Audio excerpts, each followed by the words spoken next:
এই মাহৰ ভিতৰত 15 তাৰিখে লাঘিন আমি একতা উন্নয়ন সভা আমি আয়োজন কৰিম। একতা বিজয় উন্নয়ন সভা অহা 15 তাৰিখে আমি লাঘিনত আমি এই এনেকা ধৰণৰ সভা তাতে পাতিম।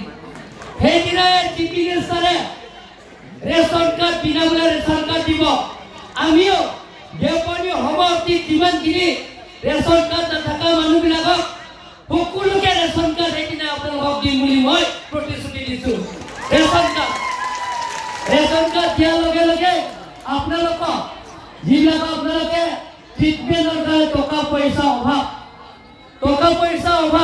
সেই টকা পইচা অভাৱৰ কাৰণে বছৰত যিকোনো হস্পিটেলত ট্ৰিটমেণ্ট কৰিবৰ কাৰণে প্ৰত্যেকজন ৰেচন কাৰ্ড পোৱা ব্যক্তিবিলাকক অকল 5 লাখ আয়ুষ্মান ভাৰত কাৰ্ডৰ জৰিয়তে আপোনালোকে পাব। চিন্তা কৰিব নালাগে। সেইবিলাকৰ আঁচনি কৰি দিছে নৰেন্দ্ৰ মোদী, ডক্টৰ হিমন্ত বিশ্ব শৰ্মা আৰু তিনিটা দিয়াংগম ভাৰতীয় জনতা পাৰ্টীয়ে দিছে। সন্মান্য ৰাইজসকল, এনেধৰণৰ আমি কাৰ্বি আংলঙত নতুন কাৰ্বি আংলঙত আমি নিৰ্মাণ কৰিবৰ কাৰণে চেষ্টা কৰি আহি আছোঁ। তাৰ কাৰণে কাৰ্বি আংলঙত স্থানীয় বাসিন্দা সকলো জাতি জনগোষ্ঠীৰ লগত লৈ আমি কাৰ্বি আংলঙত এটা স্থায়ী শান্তি লৈ আনিছোঁ। এতিয়া আদিবাসীবিলাকক শান্তি চুক্তি কৰা হৈছে আৰু কাৰ্বি মিলিটেণ্টবিলাকক শান্তি চুক্তি কৰা হৈছে।